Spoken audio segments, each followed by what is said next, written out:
Are you a guy who's feeling lost in these menswear streets and wants to build a timeless wardrobe that turns heads? If you're not in agreement, then I want to link with you for a complimentary Step Up Your Menswear Discovery Call. In this informative 20-minute session, I'll dissect your current fashion choices and identify where you might be missing out on opportunities to enhance your style game, all while staying true to classic menswear principles. Whether you're a professional, a businessman, or simply someone seeking to upgrade your style game, the Step Up Your Menswear Discovery Call is tailor-made for you. Book a slot on my calendar today by going to I'mNotAGentleman.com and click on the Work With Me tab. Peace. I'm Not a Gentleman is a production of ChaseandRider.com. So that's definitely something that most guys have to pay attention to. It's good to draw inspiration from other guys, assuming that those guys that you're taking inspirations from are doing it the right way. But at the same time, you really got to make sure that those things that you're looking at are things that are going to look good on you and flatter your body shape. Yo, what up? I'm your host, Vladimir Riché from ChaseandRider.com and your favorite menswear YouTuber's favorite menswear YouTuber. I've helped dozens of clients and hundreds of students and viewers feel more confident by looking their best and always making a great first impression. I was just wondering the other day, if I was having a menswear conversation with my younger self, what would I say to him? And this is what this episode is about, because I spent a ton of time trying to find my way in this menswear thing. And with the benefit of hindsight, those are the things that I would say to myself. So that's exactly what we're going to cover in this episode. Intro.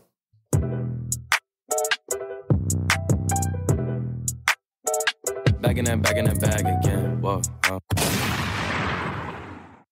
So for those not familiar with my story, I first started getting into tailored clothing back in 2005.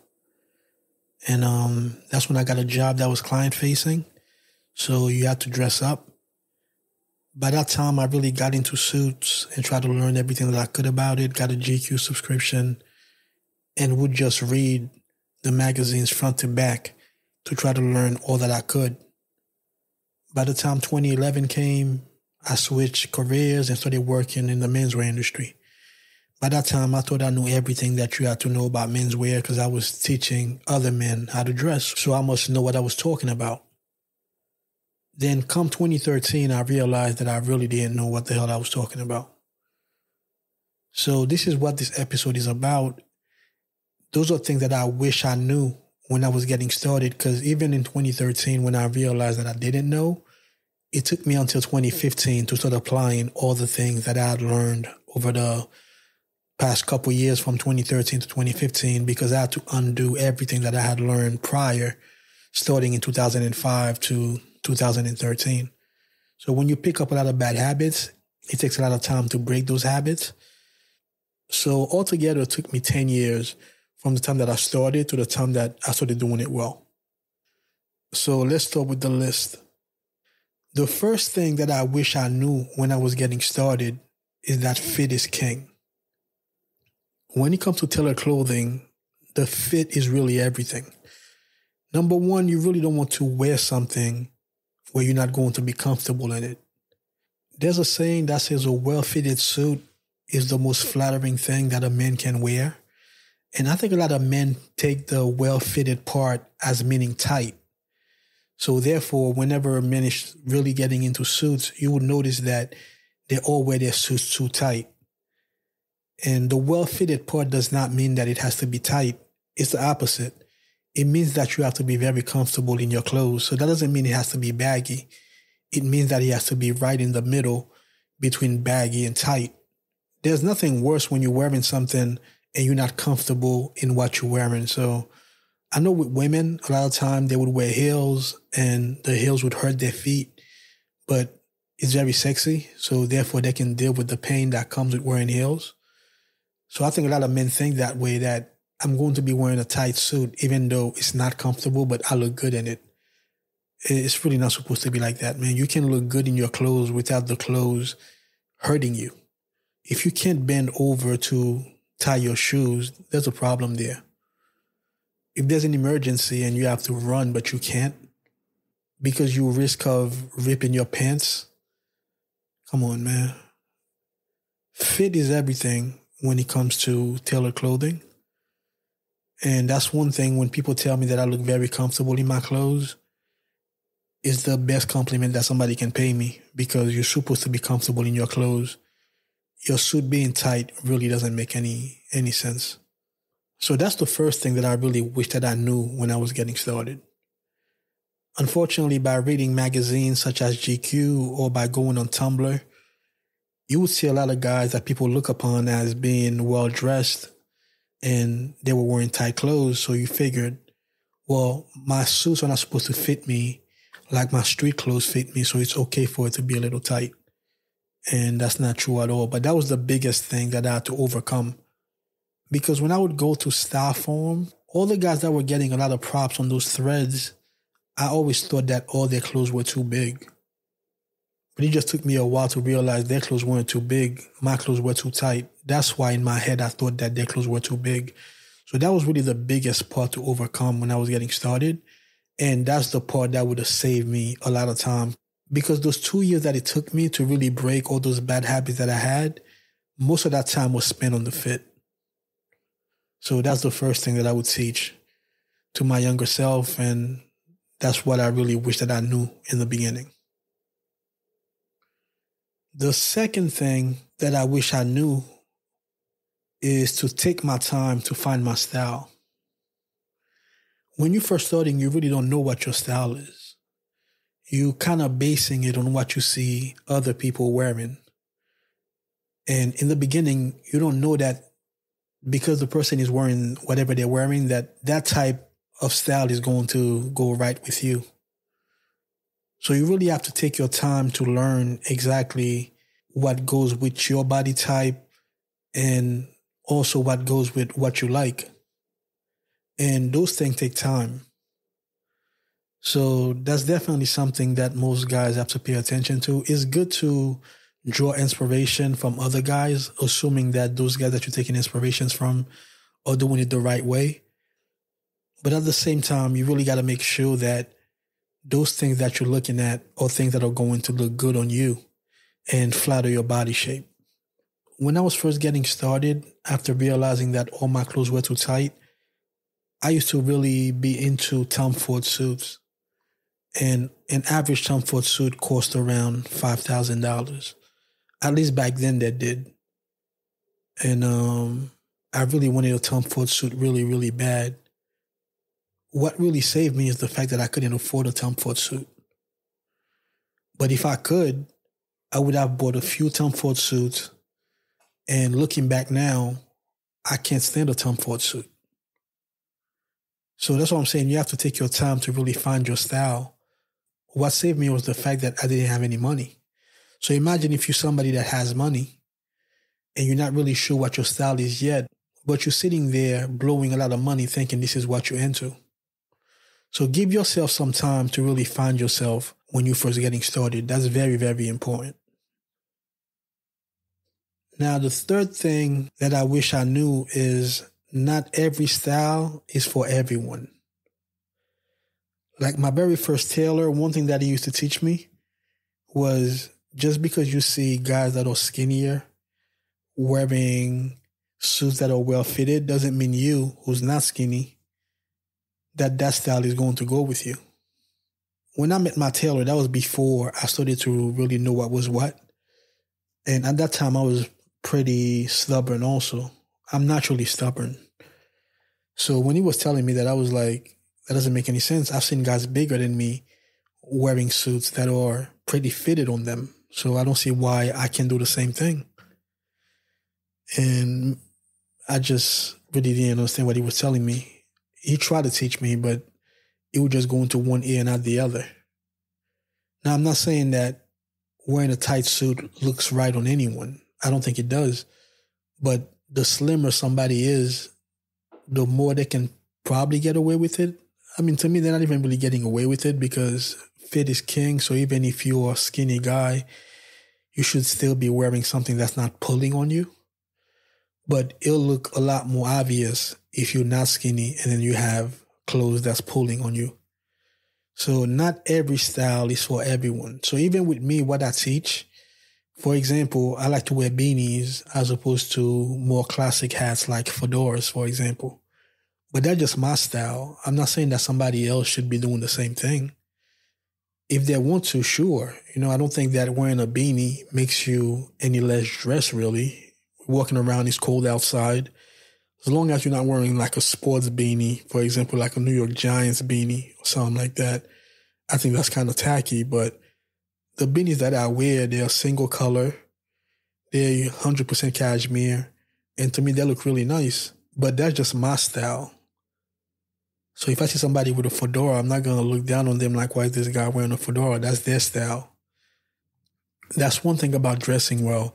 There's definitely room for individuality. I like to teach guys the basics so that they know exactly what the foundation looks like, and then they can go their own way. If somebody wants to copy the way that I dress, that's cool too. But there's definitely room for individuality. So always make sure that you know that not every style is for everyone. And that's something that I wasn't really aware of when I was just getting started. I just thought it was just really one style, but it's not. It's different for everybody. The fourth thing that I wish I knew, and this one is big, man, is that quality over quantity 100% of the time. It's not about buying a whole bunch of stuff. What I like to tell my clients is to pay more and buy less. So the best way to go about that is to buy things over time. So, for example, you don't have to buy the suit, the shirt, the tie, the shoes all at the same time. So save your money, do your research, and then when you have, let's say, $400 saved up, then you can buy your first shoes. As opposed to, let's say, saving $1,000 and try to get everything all at once. A lot of time when you do that, you end up buying things that you're not really sure about. So it's best to have your focus on one thing, buy that thing, put it away, and then slowly but surely you start building your wardrobe. But quality is definitely much better than focusing on quantity. It doesn't really matter how much you have. You just have to make what you have work. So it's better to buy quality, focus on that as opposed to quantity. That's very, very important. And that's something that I definitely dropped the ball on when I was getting started. I thought it was more about having a bunch of suits as opposed to one really good suit. I was working at Banana Republic part-time so I can get a 50% discount. And I got so many Banana Republic suits. Those suits were probably around $500. And with my 50% discount, they were about $250. And I really thought that I was killing it with all these suits, man. And come to find out, those suits were really worthless once I started to know what was what. And by worthless, I mean just the way that those suits were built and designed. Those aren't suits that I could wear once I realized that this is not it. You know what I mean? So it would have been better if I did my research and spent, let's say, $1,000 on a really nice timeless suit as opposed to getting 4 suits at the time for $1,000 due to my 50% discount. But I didn't know any better, so I just wanted to have as many suits as possible, as opposed to really finding out that quality is what matters, not quantity. And that was the same thing with my shoes also. I used to have a few different pair of shoes, but none of them was really worth anything when you really think about it. It would have been better back then to go to Carmina and get myself a pair of shoes for $450. But I used to go to Saks or Fifth and those type of stores, and I would get shoes for like maybe under $200. But I had a few pairs thinking that I was really doing something. It's not the price that made those shoes bad. They weren't shoes that you could resole once the bottom wear out. But nowadays, you can definitely get Goodyear welted shoes around $200. So when I'm saying I should have spent $450 on Carmina, that's because back then, if you wanted Goodyear welted shoes, that was pretty much the entry point. But it doesn't mean nowadays you can get Goodyear welted shoes for the same price that I was paying for those bad shoes at Saks or Fifth. Just want to make sure I make that clear, because it's not the price that I was saying was too low for those shoes. It was the quality for what I was getting for that price. That was too low. Hope that makes sense. But quality is really what you want to focus on. And that's one of the most important things that I wish I knew back when I was getting started. The fifth thing that I wish I knew when I was getting started is that there's a big difference between fashion and style. I had no idea what that was. I just thought tailored clothing was tailored clothing. I didn't know that there was fashion and style. I really didn't know anything like that. Once again, GQ magazine was my menswear Bible, but I didn't realize that GQ magazine was pitching fashion. And the reason why I always bring up GQ magazine is because a lot of guys, when they start, that's what they really rely on to get going. And to me, GQ does a good job as far as certain articles that they write that have nothing to do with menswear. But when it comes to menswear, I don't think they do a really good job, because a lot of guys that are starting out, they listen to what GQ magazine says and they build their wardrobe from that, not realizing that a lot of those things that they buy by listening to GQ, they're going to end up not really liking them anymore once they discover that GQ is pitching fashion, but they really want to dress in a stylish way. And the biggest difference between fashion and style is the fact that fashion changes over time. So what's in this year is probably not going to be in a year or two from now. So if you're building a wardrobe and you're reading GQ magazine, and this is what you're going to base your wardrobe on, you're going to realize 2 years from now, everything that you bought is worthless now. So this is my beef with a magazine like GQ. They're really not doing men any favors, because men are buying things that are not sustainable. So as I was saying, fashion is something that changes over time. Style is more timeless. Now, it's not 100% timeless. There are slight changes and variations here and there, but for the most part, it's really based on timeless style. So, for example, I've had guys ask me, so pleats and cuffs are back? Pleats and cuffs never went anywhere. That's rooted in style. But if you're listening to fashion, you would see that pleats and cuffs are probably not in, but give them 5 years, they'll come back. I don't base what I wear according to fashion. So pleats and cuffs is something that I've always worn. I've been wearing those things since 2015, and that's never going to change. So that's really the difference between style and fashion. Fashion will change. Things will come and go. Style is forever. And to me, that makes a lot more sense, because I don't have to worry about anything that I wear going out of style. That's one strategy I definitely wish I knew when I was getting started, man. But if you're getting all your information from a source that champions fashion over style, you might never know that there's a difference. One of the best saying is, you don't know what you don't know. And that's a true statement.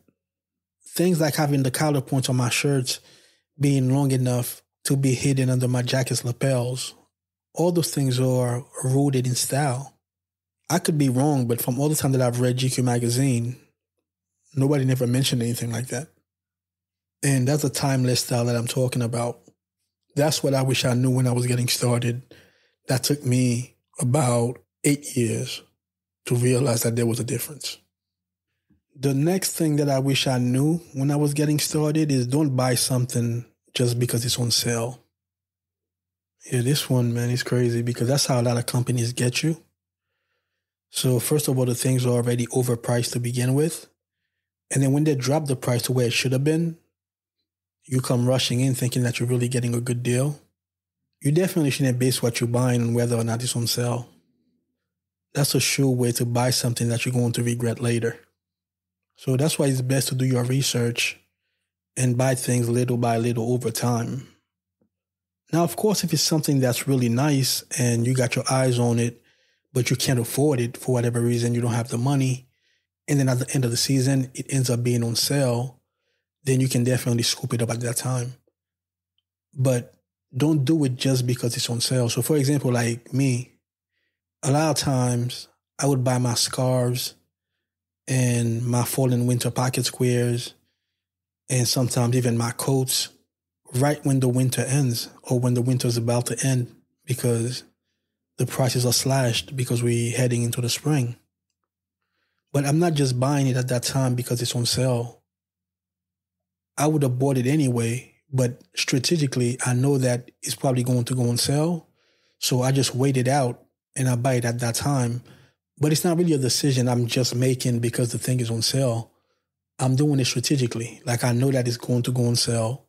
I wait for it and I buy it at that time. But a lot of people, they'll just be browsing a website. They're looking at a bunch of things and they automatically go for the one that's on sale.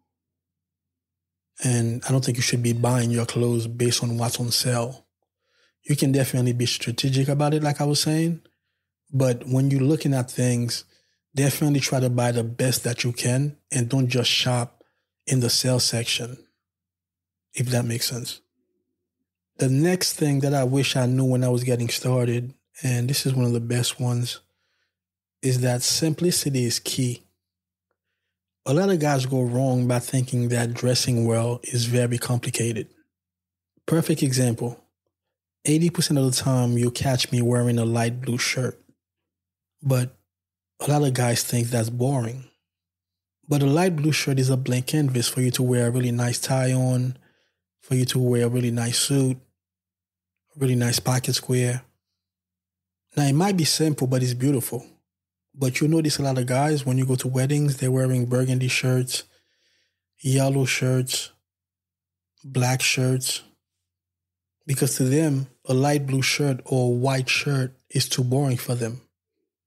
And those same guys, they'll wear a striped tie that has burgundy in it or that has yellow in it or that has black in it to match with the shirts that they're wearing. It's like a uniform. And I don't know if it's because when they walk into a store, this is what the mannequin is wearing. But a lot of guys really go for that look. Burgundy shirt, striped burgundy tie. Yellow shirt, striped yellow tie. It's horrible. But that's because those guys, they're not really thinking about simplicity. They're thinking that, no, I can't wear a white shirt. That's too boring, man. I'm going to wear a yellow shirt. And then they double up on it by wearing a yellow tie, yellow striped tie. Yeah, it doesn't really work that way, man. If you go into a wedding, you have a really nice white shirt on, a dark tie, you're going to be one of the most stylish men in there, man, just based on those two things. Simplicity is key. Life is hard enough. Dressing well doesn't have to be. Dressing well is supposed to be fun. It's supposed to be simple once you know what you're doing. But that's definitely something that I wish I knew when I was getting started. Simplicity is key. There's a quote that says simplicity never goes out of style. 100% true.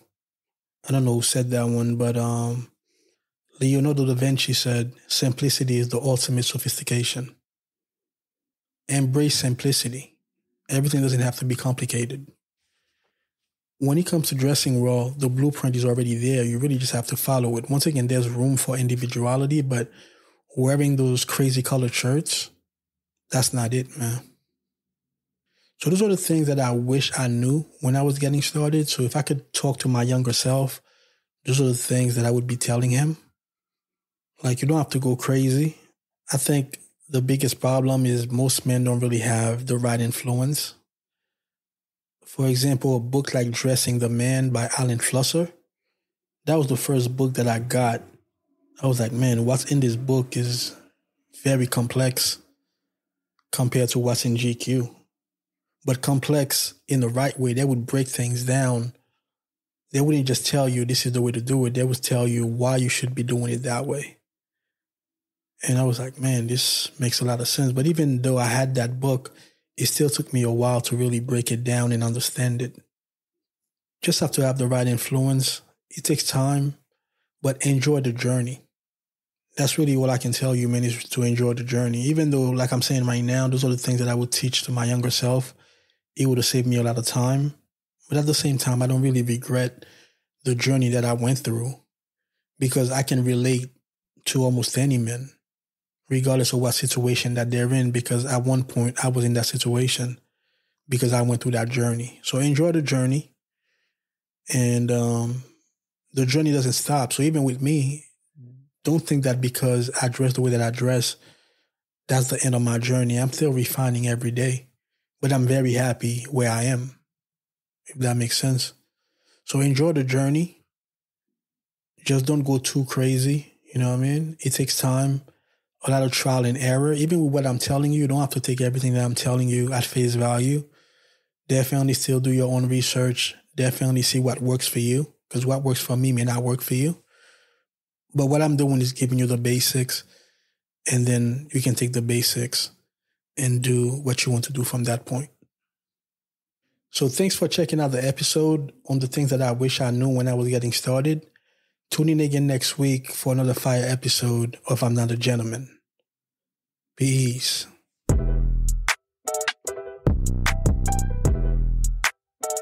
Back in that bag again. Whoa, yeah. Hey. Back in that, yeah. Tell them to watch it.